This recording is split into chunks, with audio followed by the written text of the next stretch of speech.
fission. Now this is a one type of asexual reproduction जिसमें एक organism से एक से ज़्यादा ऑर्गेनिज्म प्रोड्यूस होते हैं. जनरली फिजन दो टाइप के होते हैं. एक होता है जिसको हम कहते हैं बाइनरी फिजन, जिसमें एक ऑर्गेनिज्म से दो होते हैं, और दूसरा होता है मल्टीपल फिजन, जिसमें एक ऑर्गेनिज्म से बहुत सारे ऑर्गेनिज्म देखने को मिलते हैं. ये बाइनरी फिजन आपको अमीबा जैसे ऑर्गेनिज्म में देखने को मिलेगा. मल्टीपल फिजन आपको प्लाज्मोडियम जैसे प्रोटोजोआ में देखने को मिलेगा, जैसे plasmodium is responsible for causing malaria. For unicellular organism, cell division और fission lead to the creation of new individuals. Many different patterns of fission has been observe. Many bacteria and protozoa simply split into two halves during the cell division. In organisms such as amoeba, the splitting of the two cells during cell division can take place any plane. मतलब वो किसी भी तरह से हो सकता है, इस तरह से हो सकता है, इस तरह से हो सकता है. तो यहाँ से एक ऑर्गेनिज्म से दो ऑर्गेनिज्म यहाँ पे प्रोड्यूस हुए. That is why it is known as binary. Binary mean two. तो ये अमीबा है. तो अमीबा में कहीं किसी भी प्लेन में अगर आप देखिए तो इस तरह से कोई भी दो टुकड़े हो सकते हैं इसमें. However, some unicellular organisms show somewhat more organization of their body, such as seen in Leishmania. ये लिस्मानिया भी एक तरह का प्रोटोजोआ है. ये काला अजहर नाम की एक बीमारी फैलाने के लिए रिस्पॉन्सिबल होता है, जिसके पास एक वीप मीन्स जस्ट लाइक चाबुक जैसा स्ट्रक्चर होता है उसके एंड ऑफ द सेल के पास. तो ये लिस्मानिया है. ये माइक्रोस्कोप में देखने पे ऐसा दिखाई देता है. In such organism, binary fission occur at the definite orientation, or you can say definite orientation means at definite angle in relation to such their structure. Often other single cell organisms such as malarial parasite, plasmodium divide into many daughter cells simultaneously by multiple fission. तो ये Plasmodium है जिसके अंदर multiple fission देखने को मिला है, जिसमें एक सेल से बहुत सारे सेल्स बन जाते हैं. ये प्लाज्मोडियम है. ये जो स्ट्रक्चर आपको दिख रहा है ये आरबीसी है, और ये आरबीसी के बीच में इस तरीके से ये प्लाज्मोडियम पड़ा हुआ है. ये प्लाज्मोडियम एक्चुअली में फीमेल एनोफिलिस मॉस्किटो से बॉडी में जाता है.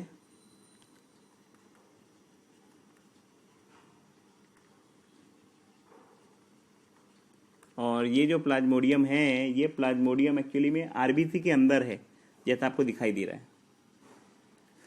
East on the other hand can put out small bird that separate and grow further. तो ईस्ट के अंदर सपोज ये ईस्ट है, तो ईस्ट के अंदर एक बर्ड जैसा स्ट्रक्चर फॉर्म हो जाता है जिससे वो ग्रो होता है. मतलब ये बाद में आगे जाके दोनों सेपरेट हो जाएंगे और दो अलग अलग इंडिविजुअल्स बन जाएंगे. तो इस तरह के रिप्रोडक्शन को कहा जाता है बर्डिंग. Now next type of asexual reproduction, fragmentation. Fragmentation means टुकड़े टुकड़े हो जाना. तो in multicellular organism with relatively simple body organization, simple reproductive method can still work.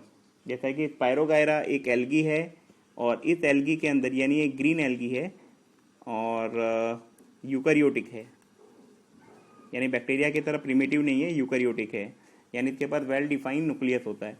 तो ये इसके अंदर इस तरह से फ्रैगमेंट यानी इस तरह से टुकड़े टुकड़े हो जाते हैं. और ये जब टुकड़े टुकड़े हो जाते हैं तो एक एक टुकड़ा नए नए प्लांट को ग्रो कर सकता है. Pyrogyra, for example, simply break into smaller pieces. Upon maturation, these pieces of fragment grow into new individuals. This is not true for all multicellular organisms. They cannot simply divide cell by itself. The reason is that many multicellular organisms, as we have seen, is not simply a random collection of cells. Specialized cells are organized as tissue, and all tissue are organized into organs, which then have to be placed at a definite position in the body. In such a carefully organized situation, cell by cell division would be impractical. तो यहाँ पे ये एक scientific reason है कि normally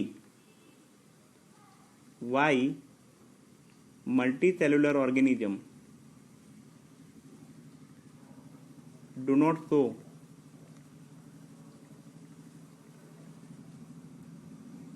this type of reproduction, or you can say fragmentation or asexual type of reproduction.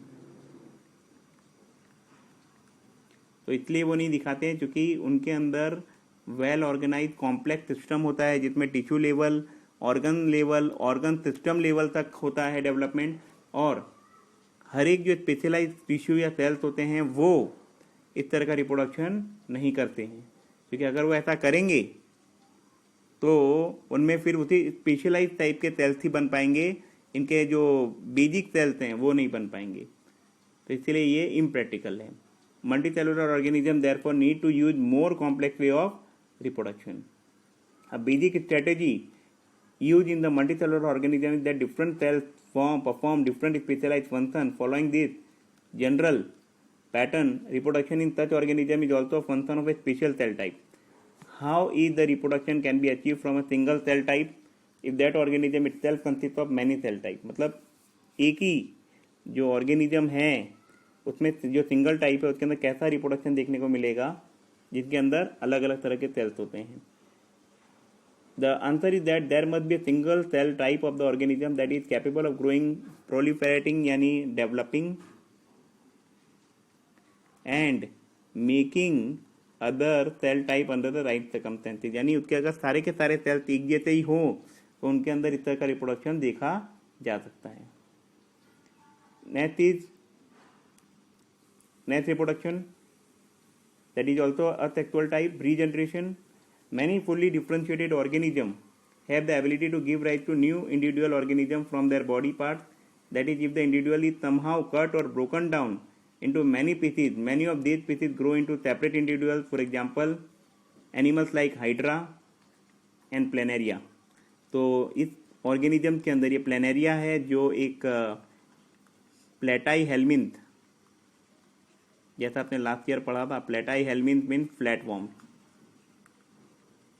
तो एक तरीके का ये फ्लैट वॉर्म्स हैं, और ये फ्लैट वॉर्म के अंदर अगर एक ऑर्गेनिज्म के अगर 3 टुकड़े हो जाते हैं तो ये तीनों टुकड़े अलग अलग ऑर्गेनिज्म को प्रोड्यूस कर सकते हैं। तो for example in the simple organism like hydra and planaria can be cut into any number of pieces, each pieces grow into complete organism. This is known as regeneration. However you not only this but starfish, then earthworm, इनके अंदर भी इस तरह का regeneration देखने को मिलता है। ये हाइड्रा है जिसमें इस तरह का रिप्रोडक्शन देखने को मिलता है, जिसके पार्ट्स अगर कट जाएं तो भी वो नया प्रोड्यूस कर सकता है। इवन इसमें एक बडिंग टाइप का रिप्रोडक्शन भी देखने को मिलता है हाइड्रा में, जस्ट लाइक ईस्ट। और ये है प्लेनेरिया जिसके अगर 3 टुकड़े या 4 टुकड़े आप कर दो तो हर एक टुकड़ा नए ऑर्गेनिज्म को रिप्रोड्यूस कर सकता है। Regeneration carry out by specialized cells. These cells proliferate or develop and make large number of cells. From this mass of cells, different cells undergo changes to become the various cell type and tissue. These changes take place in organized sequence, refer to as development. अब यहाँ पे जो sales होते हैं वो sales पहले complex होते हैं, तो वो पहले कन्वर्ट हो जाते हैं सिंपल में, उनमें रिप्रोडक्शन देखने को मिलता है। रिप्रोडक्शन से जो हमें मिलता है वो सिंपल सेल्स मिलते हैं। ये सिंपल सेल्स के अंदर वापस से डेवलपमेंट होता है जिसकी वजह से वो वापस से कॉम्प्लेक्स बन जाते हैं, और वो वापस से इस तरीके से ये साइकिल चलती रहती है। तो these changes take place in an organized sequence referred as a development. However, regeneration is not the same type as reproduction, since many organisms would not normally depend on being cut to able to reproduce। तो हर एक organism इस तरह से cut होके reproduce नहीं कर